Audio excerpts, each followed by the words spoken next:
Assalamualaikum warahmatullahi wabarakatuh. Sahabat jejak sufi yang kami muliakan dimanapun Anda berada. Diceritakan pada video sebelumnya bahwa Nabi Sulaiman sangat mencintai seorang istrinya yang bernama Jaradah. Ia bukan wanita biasa. Jaradah berasal dari kalangan bangsawan, putri dari raja yang dahulu menyembah berhala. Setelah dinikahi oleh Nabi Sulaiman, Jaradah hidup dalam naungan iman dan kemuliaan. Namun cinta yang begitu besar membuat Nabi Sulaiman perlahan lalai.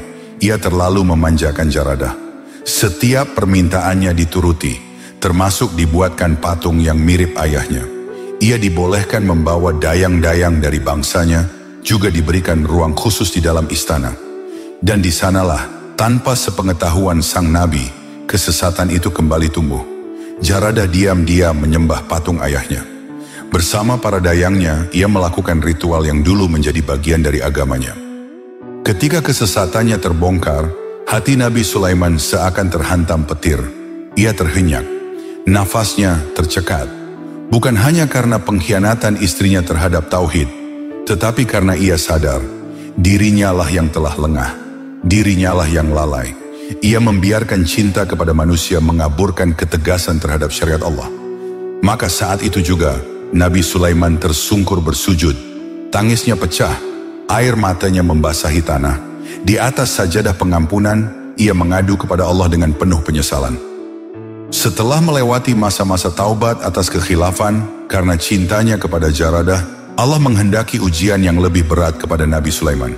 Sebuah ujian yang bukan hanya menguji keimanan, tapi menguji harga dirinya, kemuliaannya, dan martabatnya sebagai nabi dan raja. Pada suatu hari, Nabi Sulaiman bersama rombongan kerajaannya tengah melakukan sebuah perjalanan panjang, menggunakan angin, kendaraan istimewa yang tunduk padanya. Angin itu mengangkat seluruh pasukannya, bahkan singgasana, dan membawa mereka ke berbagai tempat dalam waktu yang singkat.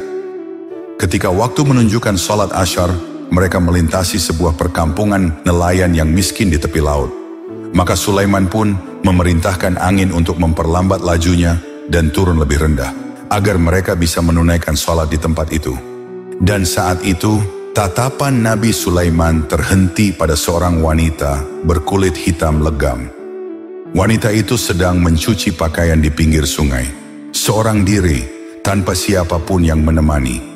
Rambutnya kusut, bajunya lusuh, kulitnya gelap karena terpanggang matahari. Dalam hati Nabi Sulaiman terlintas suatu bisikan. Siapa gerangan wanita ini? Betapa hitamnya kulitnya. Mana mungkin ada lelaki yang bersedia menikahinya? Namun ia segera beristighfar, menyadari bahwa penilaian lahiriah tak seharusnya menjadi standar harga manusia. Tapi Allah dalam hikmahnya yang maha dalam sedang menanamkan pelajaran besar dalam benak sang Nabi. Hari pun berlalu, Nabi Sulaiman dan rombongan kembali ke istana. Hari-hari tampak biasa, namun di balik bayang-bayang, bahaya tengah mengintai. Ada satu jin jahat yang telah lama mendendam, namanya Sakhr, jin pembangkang yang tidak menyukai keadilan dan tauhid Nabi Sulaiman.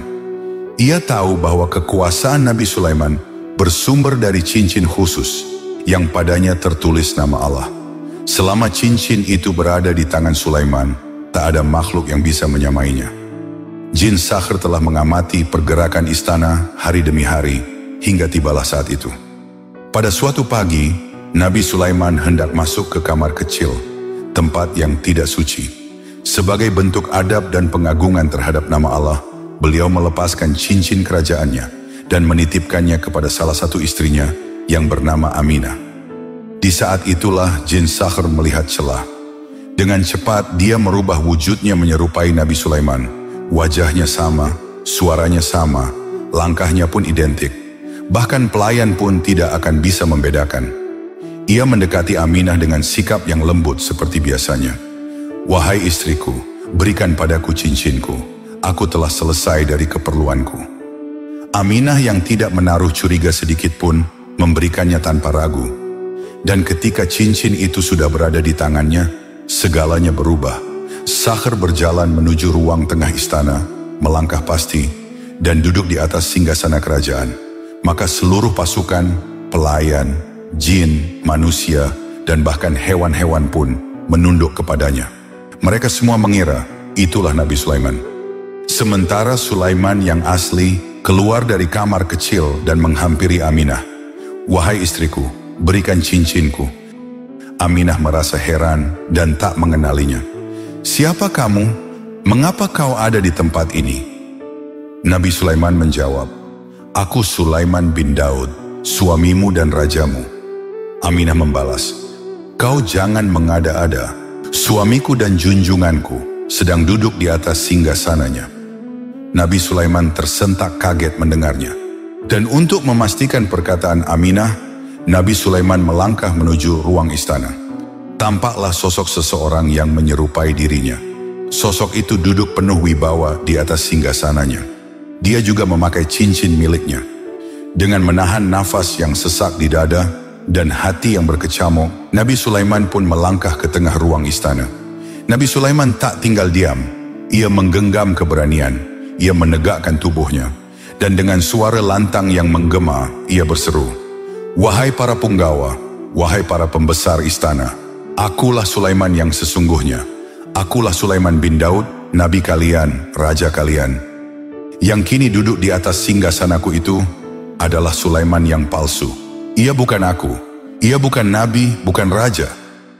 Suara itu menggetarkan pilar-pilar istana. Namun pengakuan beliau justru dibalas dengan cacian dan gelak tawa. Tak ada satupun para punggawa dan pembesar istana yang mengenalinya. Seorang panglima berdiri dengan angkuh, lalu menghardik, "Lancang sekali ucapanmu. Raja kami adalah yang duduk di atas singgasana, bukan gembel sepertimu." Kemudian, sang panglima kerajaan perintahkan beberapa prajurit untuk menangkap dan menyeret Nabi Sulaiman keluar dari istana. Kini Nabi Sulaiman hidup sebatang kara. Ia mengembara tanpa bekal apapun. Hanya baju lusuh yang melekat di badannya. Melintasi bukit dan padang yang tandus, merasakan panasnya terik matahari dan dinginnya angin malam. Tak ada seorang pun yang mengenalinya. Bahkan tak ada satu pun yang percaya bahwa ia pernah menjadi raja yang agung. Ujian yang beliau hadapi tidak berhenti sampai di situ. Di tengah pengembaraannya yang tanpa arah, Nabi Sulaiman mulai merasakan haus dan lapar. Beliau terpaksa mengetuk pintu-pintu rumah yang tak ia kenal, meminta makanan kepada penduduk setempat di setiap daerah yang beliau singgahi. Setiap kali ada orang yang memberinya makanan, Nabi Sulaiman selalu mengatakan bahwa dia adalah Sulaiman bin Daud. Namun tentu saja tidak ada yang mempercayainya. Bahkan ada yang sampai menganggapnya gila. Sebab semenjak cincin itu lepas dari jari tangannya, lepas juga seluruh kewibawaan dan aura kenabiannya. Setelah pengembaraannya yang panjang dan melelahkan, langkah kakinya yang letih akhirnya membawanya ke sebuah desa nelayan, sebuah tempat yang tak asing baginya. Desa kecil di tepi pantai, tempat yang dulu beliau singgahi saat masih menjadi raja. Tempat beliau dahulu turun dari langit untuk salat asyar, tempat di mana matanya pernah melihat seorang wanita berkulit hitam legam mencuci seorang diri di pinggir sungai. Kini, takdir membawanya kembali ke tempat itu. Bukan sebagai raja yang terbang di atas angin, tapi sebagai seorang lelaki miskin yang bahkan tak punya harga di mata manusia. Di tepian pantai itu, tampak para nelayan sedang menurunkan hasil tangkapan dari perahu. Ikan-ikan menggelepar dalam keranjang. Keranjang besar dipanggul menuju gudang penyimpanan. Nabi Sulaiman berdiri sambil melihat dari kejauhan. Kemudian beliau memberanikan diri melangkah ke tengah kerumunan. Lalu menawarkan dirinya, "Wahai saudaraku, izinkan aku bekerja menjadi kuli panggul demi sesuap nasi." Para nelayan menatapnya. Sebagian tersentuh oleh wajahnya yang teduh namun letih. Salah seorang dari mereka akhirnya berkata, "Angkutlah keranjang ini ke gudang, nanti kau bisa makan bersama kami." Dan untuk pertama kalinya sejak terusir dari istana, Nabi Sulaiman mendapatkan pekerjaan. Bukan memimpin pasukan, bukan pula menyampaikan wahyu, melainkan mengangkat keranjang ikan dengan tangan yang dulu pernah menggenggam cincin kekuasaan dunia. Dan sejak saat itulah Nabi Sulaiman bekerja sebagai kuli panggul para nelayan. Ketika malam turun perlahan dan langit mulai berubah menjadi gelap, Nabi Sulaiman duduk seorang diri di tepian pantai. Badannya letih, bajunya basah oleh keringat dan cipratan air laut. Dan malam itu, tanah berpasir menjadi alas tidurnya. Tubuhnya meringkuk menahan dinginnya angin malam. Dari kejauhan, di balik remang cahaya dari rumah-rumah nelayan, seorang lelaki tua dengan janggut memutih melihat sosok asing yang terbaring sendirian. Ia telah melihat bagaimana Sulaiman bekerja keras siang tadi. Ia melihat kejujuran dalam sorot matanya dan kelembutan dalam tutur katanya. Maka hatinya tersentuh. Didorong oleh rasa iba dan kemanusiaan, sang nelayan itu pun mendekat dan menyapa dengan lembut. "Wahai saudaraku, malam sangat dingin. Rumahku tak besar tapi cukup hangat untuk kau tinggali. Mari ikut aku, jadikan rumahku tempat istirahatmu malam ini." Nabi Sulaiman menoleh perlahan, wajahnya letih, namun kesabaran memancar dari sorot matanya. Beliau pun tersenyum dan dengan senang hati menerima tawarannya. Rumah itu berdiri tak jauh dari pantai. Sederhana, dindingnya dari kayu, atapnya dari daun rumbia. Tapi dari dalamnya terpancar cahaya kehangatan keluarga yang tulus. Ketika sampai di rumahnya, Nabi Sulaiman terkejut. Matanya menatap penuh tanda tanya, jiwanya berguncang pelan. Karena nelayan yang mengajaknya menginap, ternyata adalah ayah dari wanita berkulit hitam legam yang pernah ia lihat. Wanita yang dahulu hanya tampak sekilas di tepi sungai, kini hadir nyata di depan matanya. Dalam rumah yang hangat oleh cahaya lampu minyak. Dengan penuh kelembutan, keluarga itu menyambut keberadaan Nabi Sulaiman. Mereka memperlakukannya bukan sebagai orang asing, tapi seperti keluarga sendiri. Di rumah yang sederhana itu, Nabi yang agung menemukan ketenangan dan kelembutan dalam keterasingan. Sebuah tempat teduh yang Allah sediakan bukan karena kehormatan dunia, tapi karena keikhlasan hati yang menerima tanpa syarat. Sementara itu, di dalam istana megah yang dulu bersinar oleh cahaya wahyu, Jin Sakhr yang menyamar sebagai Nabi Sulaiman mulai mengambil alih kekuasaan dan mengguncang tatanan kerajaan. Ia duduk di atas singgasana, namun keputusannya jauh dari cahaya kebenaran. Ia menetapkan hukum yang bertentangan dengan agama dan memutuskan perkara dengan dasar kebatilan. Hari demi hari berlalu, rakyat mulai merasa ada yang janggal. Keadilan yang dulu mengalir deras kini berubah menjadi kesewenang-wenangan. Ketidakpercayaan dan kebencian mulai menjalar di hati rakyatnya. Para ulama dari kalangan Bani Israel pun mulai resah. Mereka melihat perubahan besar dalam sikap sang raja. Sang raja yang dulu lembut dan arif, kini menjadi kasar jauh dari rahmat ilahi. Inilah yang dikehendaki Jin Sakhr, yaitu agar mereka membenci Nabi Sulaiman. Adapun Ashif bin Barkhia, pendamping setia Nabi Sulaiman, juga merasakan kejanggalan pada rajanya. Belum lagi keluhan-keluhan yang ia terima dari masyarakat. Bahkan para ulama pun ikut mengadukan keluhannya. Ashif menunduk dalam diam, ia merenung dalam hening dengan hati yang bergejolak. Kemudian untuk memastikan dugaannya, Ashif mendatangi para istri Nabi Sulaiman dan bertanya, "Apakah kalian menyaksikan sesuatu yang aneh pada diri Sulaiman?" Para istri menjawab jujur, "Ya, sekarang dia selalu mendatangi kami di saat kami sedang haid. Padahal sebelumnya dia tidak pernah melakukannya." Namun atas kuasa Allah, tak satu pun dari mereka yang berhasil disentuh oleh Jin Sakhr. Allah menjaga kesucian mereka dan menjaga kehormatan nabinya. Setelah mendapat keterangan dari para istri Nabi Sulaiman, kecurigaan Ashif semakin kuat. Lalu, dengan keyakinan dan kesaktian yang Allah anugerahkan kepadanya, ia bersiap membongkar penyamaran Jin Sakhr. Ia pun segera pergi menuju istana Nabi Sulaiman. Namun sebelum itu terjadi, Jin Sakhr yang memiliki insting tajam merasakan bahaya mendekat. Ia segera bertindak. Dengan cepat ia menulis mantra-mantra sihir pada lembaran-lembaran yang diambil dari ajaran palsu. Lembar-lembaran itu lalu ia sembunyikan di bawah singgasana Nabi Sulaiman. Tanpa suara, tanpa jejak, ia kabur secepat kilat, menuju ke tengah samudera yang luas dan membuang cincin kenabian ke dalam lautan, agar tak ada satu pun yang bisa mengenali jejak kejahatannya. Akan tetapi Allah sudah menyiapkan takdir yang indah bagi Nabi Sulaiman. Atas seizinnya, cincin yang dibuang ke laut dimakan oleh salah satu ekor ikan.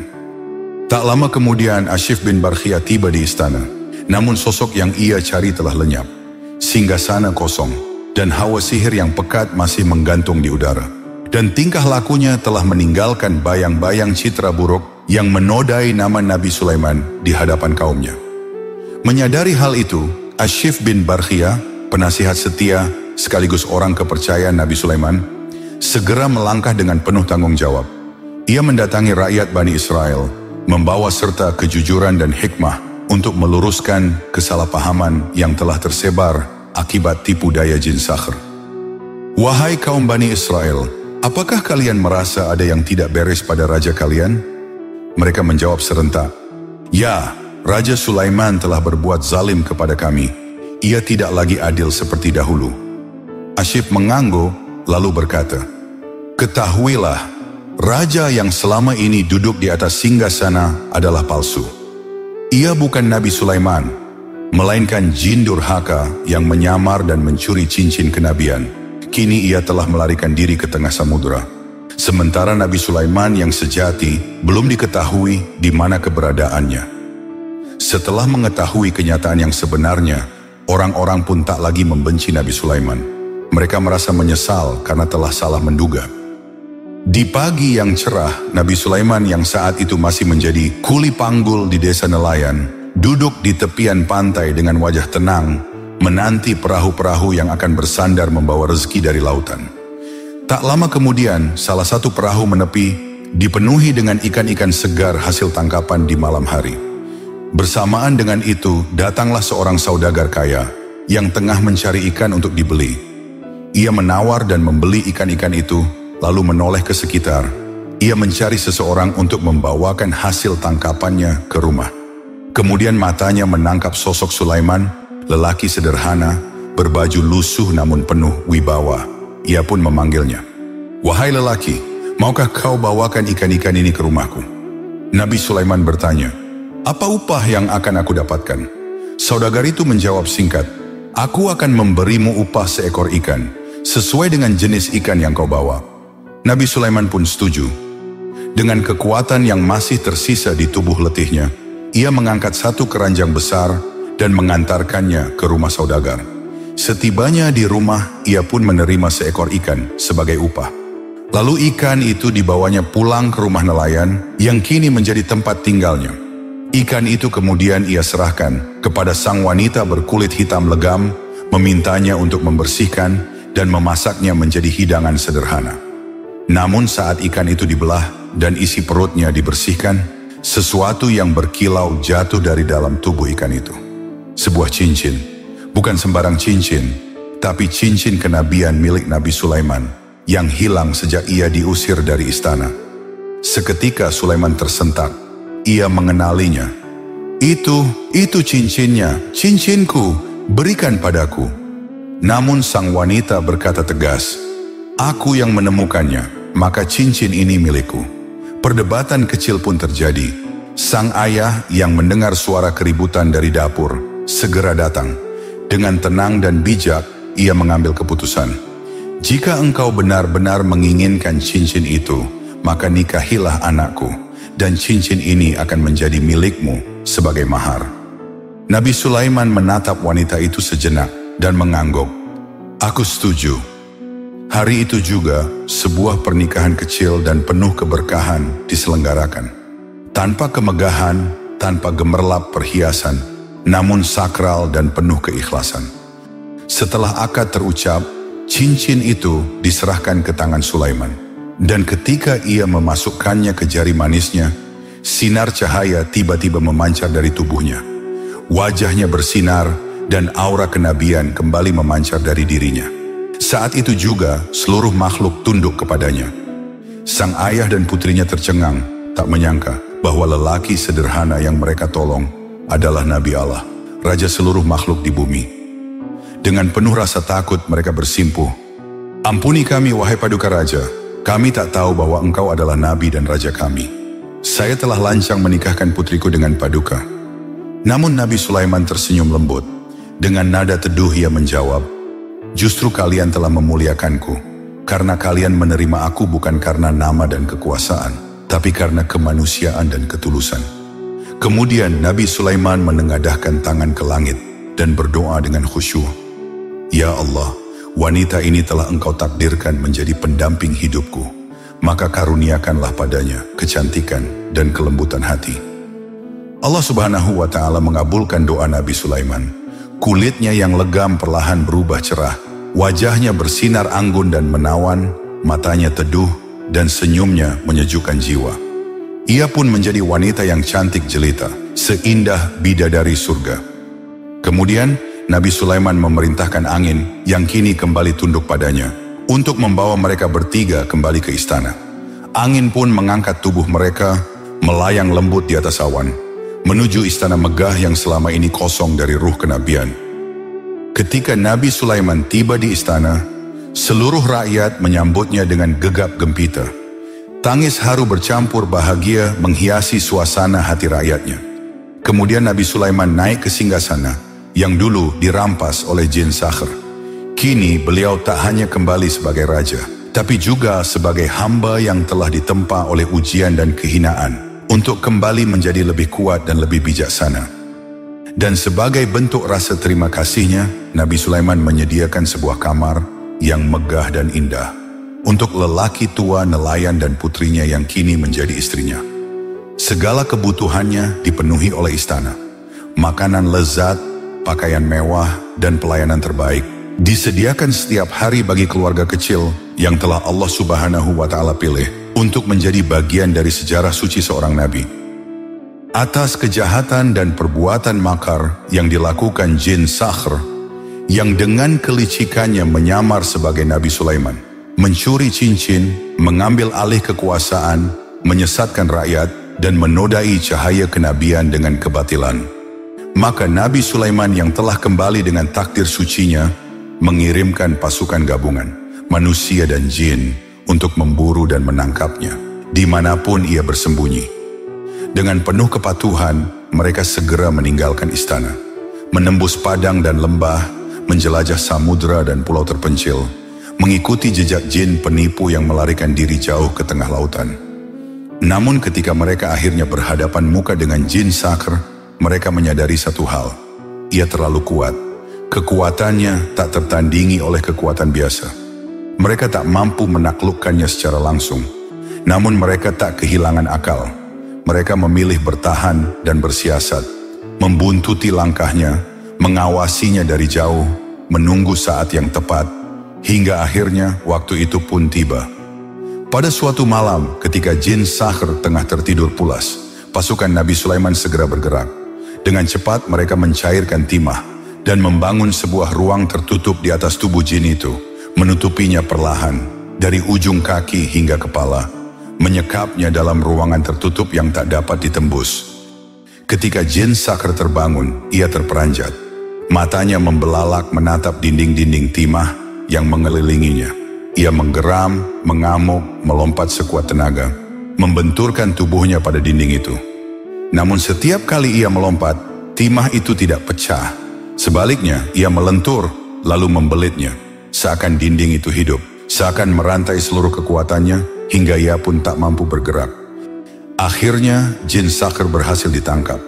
Tubuhnya yang tak berdaya dikurung rapat, dan dibawa kembali ke istana, dihadapkan langsung kepada Nabi Sulaiman. Melihat keberhasilan bala tentaranya menangkap jin Sakhr, Nabi Sulaiman pun merasa bangga dan bersyukur, bukan karena kemenangan atas musuh semata, namun karena kebenaran telah kembali ditegakkan, dan kehormatan kenabian telah Allah pulihkan. Di hadapan Nabi Sulaiman, jin Sakhr tertunduk tak mampu berkutik. Ia bukan lagi penipu yang angkuh, tapi tawanan yang hina. Dengan wajah tenang dan wibawa kenabian yang kembali memancar, beliau perintahkan agar jin Sakhr dimasukkan ke dalam sebuah peti besi. Peti besi itu lalu dikunci dan diberi tanda dengan cap dari cincinnya, yang tak mampu dibuka oleh tangan jin atau manusia. Kemudian peti besi itu dibuang ke tengah dasar lautan. Kini jin Sakhr yang jahat terkurung dan terpenjara di dalamnya. Ia tak lagi bisa mengganggu ketentraman kerajaan Nabi Sulaiman. Di atas singgasananya yang megah dan bercahaya, Nabi Sulaiman berdoa, "Ya Tuhanku, ampunilah aku dan anugerahkanlah kepadaku kerajaan yang tidak akan dimiliki oleh seorang pun sesudahku. Sesungguhnya Engkaulah yang Maha Pemberi." Quran, Surat Asy-Syad ayat 35. Kisah dalam video ini merupakan kisah-kisah Israiliyat yang juga terdapat dalam kitab Bada'i Az-Zuhur fi Waqa'i Ad-Duhur, karya Abu Al-Barakat Muhammad bin Ahmad bin Ilyas.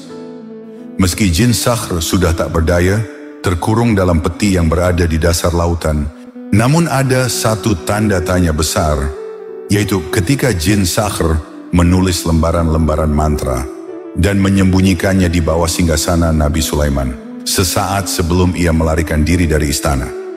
Ternyata apa yang dilakukan jin Sakhr bukan tanpa alasan. Ada rencana yang lebih jahat di balik itu semua, di mana lembaran-lembaran tersebut nantinya akan menjadi sarang fitnah yang diarahkan kepada Nabi Sulaiman, di mana Nabi Sulaiman akan dituduh menggunakan ilmu sihir sebagai kekuatannya ketika menjadi raja. Seperti apakah kisah lengkapnya? Nantikan tayangan video di kisah selanjutnya. Akhirul kata, wallahu a'lam bishawab. Sampai di sini dulu perjumpaan kita kali ini. Semoga bermanfaat. Wassalamualaikum warahmatullahi wabarakatuh.